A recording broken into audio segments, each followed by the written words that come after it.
This is the afternoon of Wednesday, the 10th day of June 2026. Good afternoon, everyone.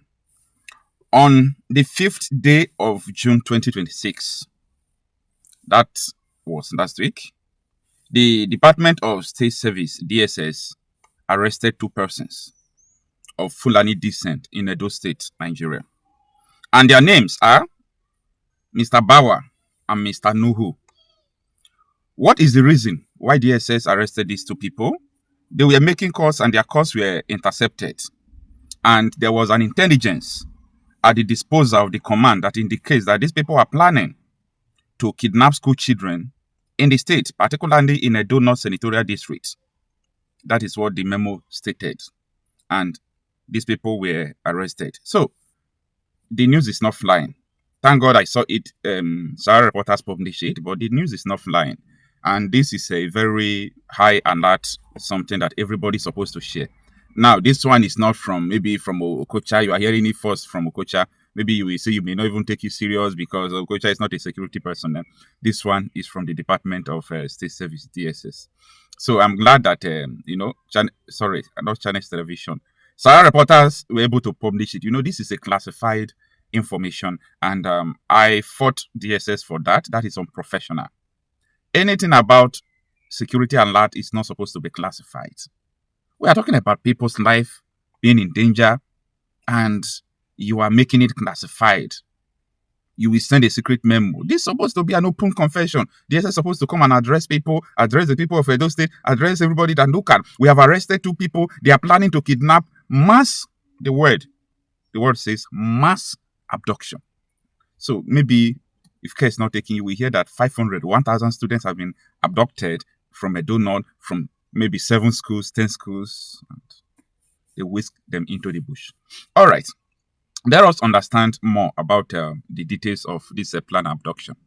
So 2 days ago, my colleague wrote me and said, Coach, are you aware of the DSS information and intelligence that Edo North are about to lose school children into the hands of the terrorists? I said, I'm not aware. He said that was a secret memo. And because I was unable to confirm the news, so I didn't report it because I needed more conviction since it was a classified information from the DSS. So how can I prove that what he's saying is just true? Despite I know him fully well and I've been working with him.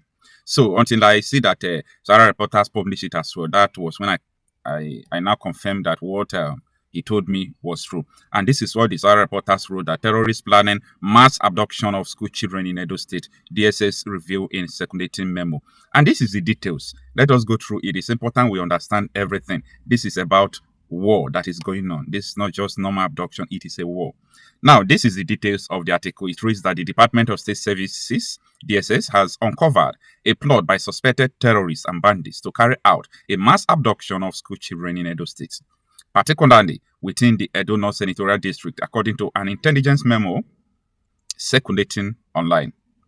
The classified memo, dated June 5, 2026, warned security agencies and relevant authorities of an imminent threat to schools in the state following intelligence gathering from intercepted communication between two suspected bandits identified as Bawa and Nuhu. According to the Department of State Service, the suspect discussed plan to target school children after previous attempts to kidnap worthy individuals reportedly proved unsuccessful. Intelligence at the disposal of the command in the case planned by suspected bandits to kidnap school children in the state, particularly in Edo North Senatorial District, the memo stated. The document further revealed that Bawa, described as a Fulani man from Zamfara State, and his associate Nuhu concluded during their conversation that abducting school children will attract greater government attention and increase the chances of receiving huge ransom payment. These people are Fulanis. These people are from Zamfara State. They went all the way from Zamfara State, coming close to Agbo Delta State in Edo North. They are planning to kidnap people to have government's attention and more money. What are they going to use the money for? Remember the confession of the Ansaru terrorist group? He confessed that the terrorists in Nigeria now have department by departments. They have department of bombing, they have department of kidnapping, that everything they are doing is to one mission, to impose Sharia in Nigeria. The Ibira version of the Ansar group operated mainly in the southern part of Nigeria. Yeah. And we have section by section. For instance, like the section which I head, we specialize in kidnapping only.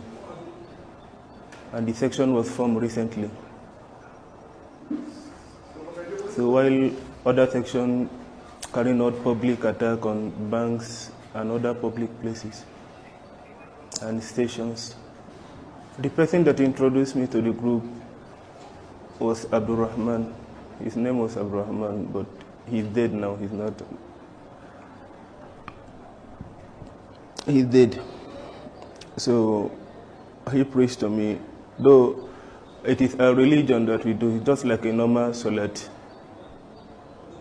that we observe. So he introduced me to the group, he preached to me, he told me the significance of the group, as in of our actions carrying out the attacks and other things. And our main purpose is to establish Sharia law in Nigeria. So while that most of the jizya taxes that people are paying as ransom are used to fund Sharia agenda. This is a confession that so many people are not aware of. But thank God that internet doesn't forget. Now, when you look at the issue that is going on, in Edo North, they have been going through a lot of insecurity cases. And I remember vividly why they were protesting last year. The youth in Edo North, especially during that period of time that they said that they captured some persons who posed to be, they claim to be hunters, but they are not hunters. These people were terrorists. So when these people were captured, they were all sort of, tension from across the country, especially in Kano State and Edo State, when the governor of Edo State, Mr. Monday Okpebono, traveled to Kano State to beg them. Unfortunately, we have the intel that these people are pure terrorists. They have nothing in common with the hunters. And ever since then, there were 4 occasions. Read my lips. There were 4 occasions. We have the video confessions of the residents of Ekpoma and environs. They told us that helicopters were dropping weapons. So you see people moving with truck, especially Dangote truck and all those truck from the northern part of the country. I am not saying that you as a Nigerian citizens that you are, as a citizen of a free state that you are, that you can't move from one place to the other. That is not what I'm saying. I'm trying to expose a security issue here, a very security information that you ought to know. These people moving with trucks, their weapons has been delivered, or their weapons are on the way. They don't move with weapons. This is their modus operandi. We know this right from time. Most of the time, they use chopper, helicopter to deliver their weapons. They did that in Kwara, close to Benin Republic border. They did that in, what is it called? Ifelodon. They did that in Enugu State.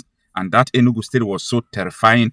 After helicopter dropped weapons with terrorists, few hours, they started, attacking people and they killed so many people. Just type on YouTube, terrorists, helicopter drop terrorists in Enugu by Okojabi Mase. You watch this video, confession of the people. So my own report is based on the witnesses on ground. I don't base my report on propaganda, on this, on that. We move to the ground, we interview people on the ground, we gather information from the ground to tell people what is actually going on. So what I'm saying is actually true. You can go through these videos and understand how helicopter is actually delivering delivering all these weapons to different terrorists. Now, there was a time we wanted to raise an alarm because in Kwara State, those people were able to capture the helicopter. But our lawyer told us that the helicopter number is not seen in the helicopter image. So how are you going to prove it that this helicopter belongs to so person, even though it looks exactly like the person's helicopter, even though it looks like exactly the helicopter, you can see the picture of this helicopter, you can see the picture of this helicopter, they look alike, but you can't prove it that it is the same helicopter because you need a helicopter number to track the registration, the owner, everything. So he said that if the people that took the picture had captured the number of the helicopter, they could track it and people will use it to fight petition and so on and so forth. But it was so unfortunate because, you can't be, I don't know how people will actually feel when you see helicopter dropping weapons and your people are being killed and DSS, the government, feel unconcerned because of one agenda to take over the country. it is a taboo. It's so unfortunate. So the article of this news continues, but I've got to stop here. I'm stopping here because this video's purpose is just to tell you to raise an alarm that this is actually what is going on, and I've not seen it. I've not seen it well on the Nigerian internet space. Yeah, these are the things I ever wish to trend so that people will take note of it. And the last thing I'm going to say here is this: sharing intel in Nigeria does not stop attack. I'm sorry to tell you this. Yeah, occasions in the past have proven that even though you share intelligence with people that terrorists is coming to attack this village tomorrow, the security operatives won't do anything, and those people may probably come and carry out the attack successfully without any challenge. That speaks volume. They collude with the terrorists. Okay? And most of the occasions, these people used to write later. You understand? These people used to write later. They write later to people that we are coming. And you will start imagining what is actually going on. Now, in my own state, there is a new development in Ikanotis, Igbodo. There is a community called Igbodo. And this is very close to Edo North, where all these things are going on. So this place, they have a DPO who is also a Fulani man. And there have been a lot of complaints from the victims, people that they have kidnapped. My team went there, they interviewed them. We have their videos, we have everything. So what the Fulani militia are doing there is unacceptable, and their Waterloo is at hand. They will meet their Waterloo. They will meet what passed them in that community.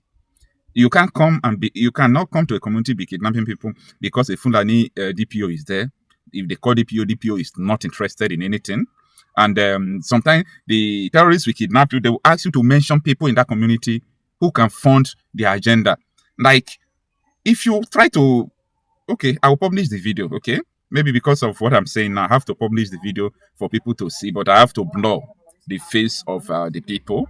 I have to blur the face of people we interview. The reason why I have not published the video is because of some security reasons, okay? Because we do a lot of things that are not on social media. We don't bring so many things to social media. So I will publish the video. I think some of them said we should put their face, but for those victims, I will not put their face so that they will not go back and kill them and so on and so forth. It's so unfortunate. These people have the names of people they want to go and kidnap. They have the names of people they want to go and kidnap, but they are going to die there. Yeah, for sure. They are going to die there. So it is a clear indication that we are at war. Everybody should be vigilant, be alert, and do your best to protect yourself because you don't have a government. Have a nice day. From the investigation, these men were members of a terrorist group called Al-Shabaab. Al-Shabaab is an affiliate of Al-Qaeda, another international terrorist group.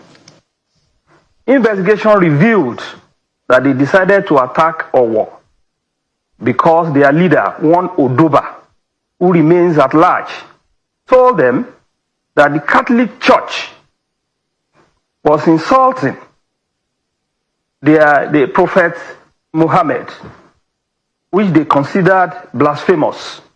And they now decided to go and attack the church. They were instructed to even kill the priest who celebrated the Mass on that fateful day.